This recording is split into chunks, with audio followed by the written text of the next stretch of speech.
Hello friends, welcome to my YouTube channel. आज हम लोग साइकोलॉजी का बहुत ही इम्पोर्टेंट टॉपिक पढ़ने वाले हैं। हम अभी पढ़ेंगे स्टडी हैबिट्स। स्टडी हैबिट्स को आप लोग बहुत ही ध्यान से पढ़िएगा। आप लोग स्टडी हैबिट्स पढ़ के इसको समझ करके अपनी स्टडी को भी और इफ़ेक्टिव बना सकते हैं। स्टडी हैबिट्स में हम देखेंगे ये 11 पॉइंट्स हैं। ये पूरे 11 पॉइंट्स हम देखेंगे।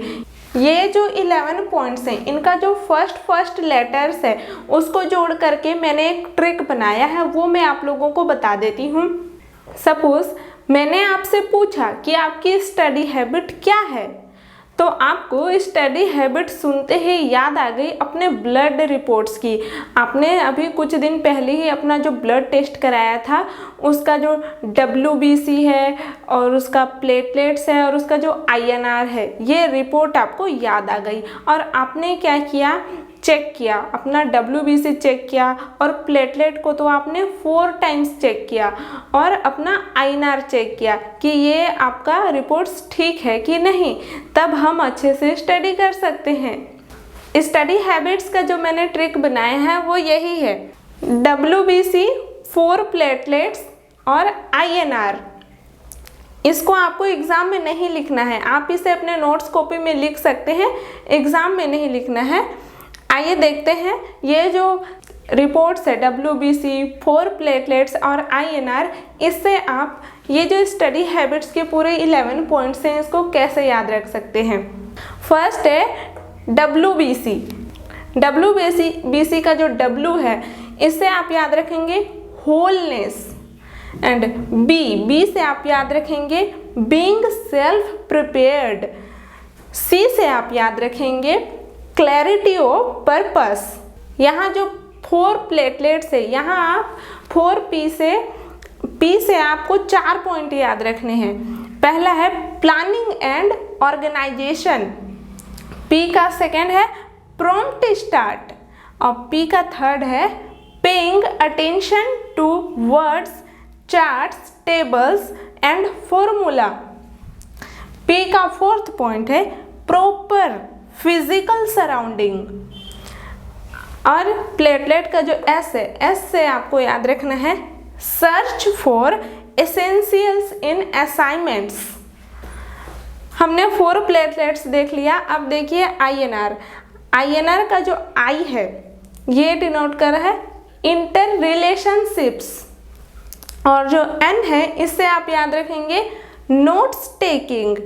और R से आप याद रखेंगे रिव्यू एंड ओवरलर्न। आप लोग ट्रिक को लिख करके इसे सीक्वेंस में अपने नोट्स कॉपी में लिख करके इसे बार बार पढ़ेंगे तो आपको बहुत ही जल्दी याद हो जाएगा।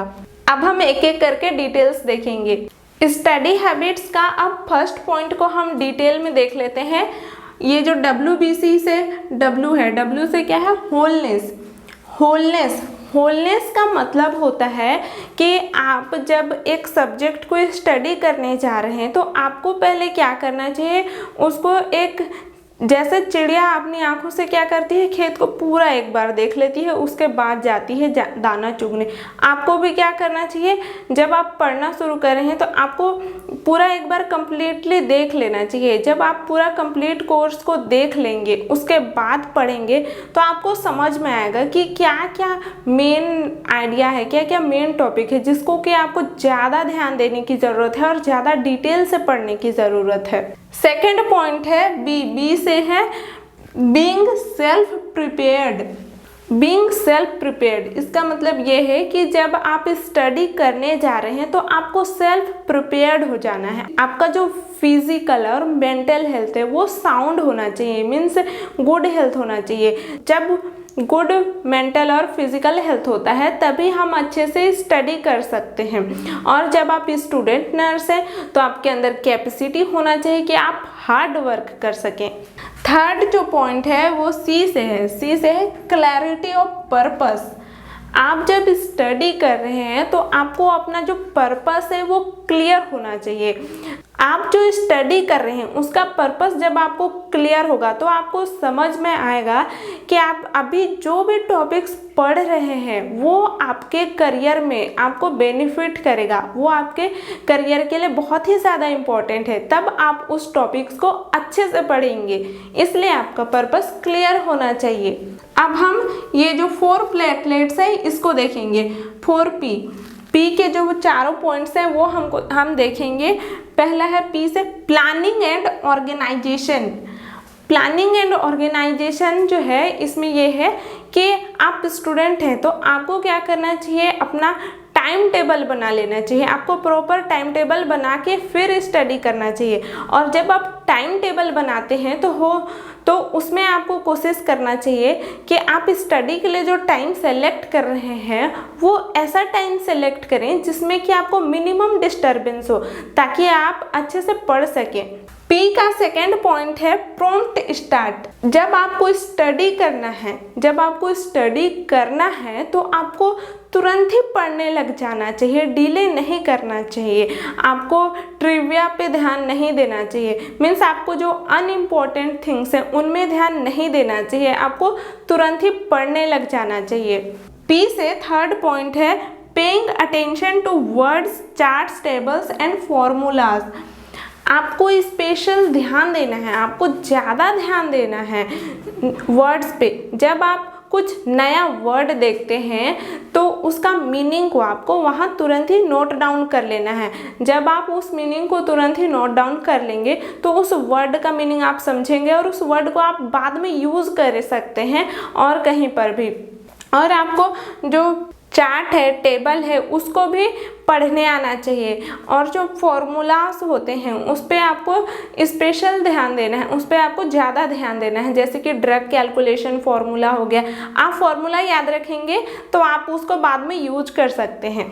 पी का जो 4 पॉइंट है वो है प्रॉपर फिजिकल सराउंडिंग। आपको स्टडी करने के लिए जब जगह सेलेक्ट करना है तो ऐसा जगह सेलेक्ट करना है जिसका फिजिकल सराउंडिंग अच्छा हो।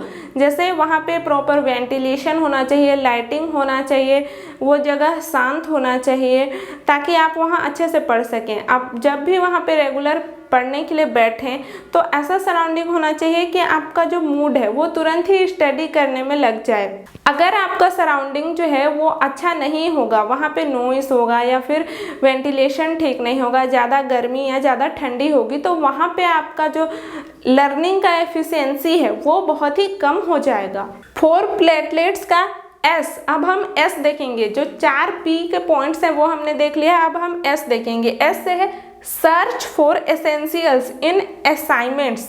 जब आपको असाइनमेंट मिलता है तो उसमें आपको क्या करना है, जो एसेंशियल फैक्ट्स हैं, जो इम्पोर्टेंट फैक्ट्स हैं, उस पर आपको ज़्यादा ध्यान देना है। और फिर जो जनरल प्रिंसिपल्स है, डिटेल्स है, उस पर भी आपको ध्यान देना है। नेक्स्ट पॉइंट हम देखेंगे वो INR से है। आई से है इंटर रिलेशनशिप्स। इंटर रिलेशनशिप्स इसका मतलब ये है कि जब आप स्टडी कर रहे हैं तो अलग अलग सब्जेक्ट को कोरिलेट करके उनके बीच में क्या रिलेशन है उसको समझते हुए पढ़ना चाहिए।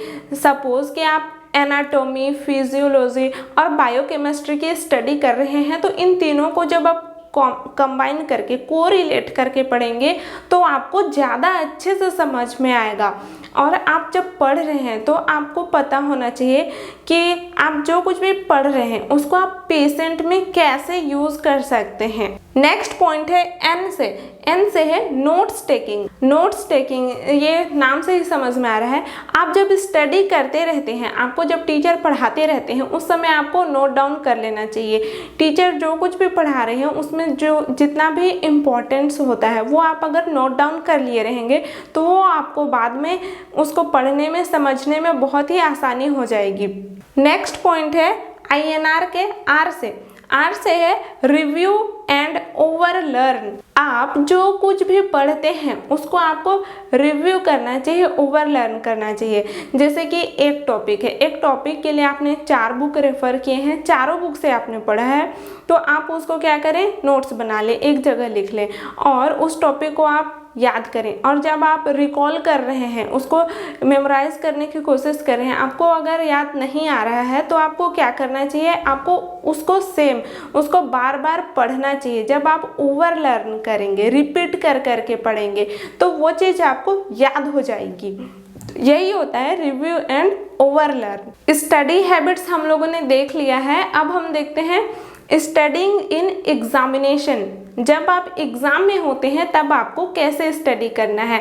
तो इसमें पहला तो ये है कि आपका जो एटीट्यूड है वो पॉजिटिव होना चाहिए आपके एग्जामिनेशन के टाइम, और आपकी जो थिंकिंग है वो होपफुल होना चाहिए। उस समय आपको नेगेटिव नहीं सोचना है, होपफुल थिंकिंग होना चाहिए। और सेकंड ये है कि आपको नर्वसनेस को अवॉइड करना चाहिए। अगर आप ज़्यादा नर्वस होंगे तो आप जो कुछ भी पढ़े हैं उसको भी भूल सकते हैं, इसलिए आपको नर्वसनेस को अवॉइड करना चाहिए। और ऐसा कहा जाता है कि एग्ज़ाम से कुछ घंटे पहले ही पढ़ना छोड़ देना चाहिए, ताकि आपका जो माइंड है वो रिलैक्स हो सके, आपने जो भी पढ़ा है उसको आप याद कर सकें। थर्ड पॉइंट है कि आपको एग्ज़ाम के पहले नाइट को सोना चाहिए। मीन्स रात में आपको ओवरनाइट नहीं जगना चाहिए। अगर आपका जो नींद है वो कंप्लीट नहीं हुआ है तो हो सकता है आपको एग्ज़ाम में अच्छे से याद ना आए, रिकॉल ना कर पाएँ आप, और नींद आने लगे एग्ज़ाम में। इसलिए एग्ज़ाम के पहले नाइट को जगना नहीं चाहिए ओवरनाइट। फोर्थ पॉइंट है क्रेमिंग को अवॉइड करना है। मीन्स आपको एक ही बार में बहुत सारा कुछ आप एक ही बार में पढ़ लेंगे, सब एक ही बार में याद हो जाएगा, ऐसा नहीं करना है। आपको उतना ही पढ़ना है जितना कि आप रिव्यू कर सके, रिपीटली उसको देख सकें, ताकि आपको वो चीज़ याद आ सके एग्ज़ाम में। एग्ज़ाम के समय आपको नया नया चीज़ एक ही बार में बहुत सारा नहीं पढ़ना है। आपको क्या करना चाहिए, जितना आप एग्ज़ाम में लिख सकते हैं, जितना आप रिव्यू कर सकते हैं, उतना पढ़ना चाहिए। आई होप आप लोगों को क्लास समझ में आई होगी। आप मेरे चैनल को लाइक, शेयर और सब्सक्राइब जरूर करें। कमेंट करके मुझे बताएं क्लास कैसा लगा। Thank you.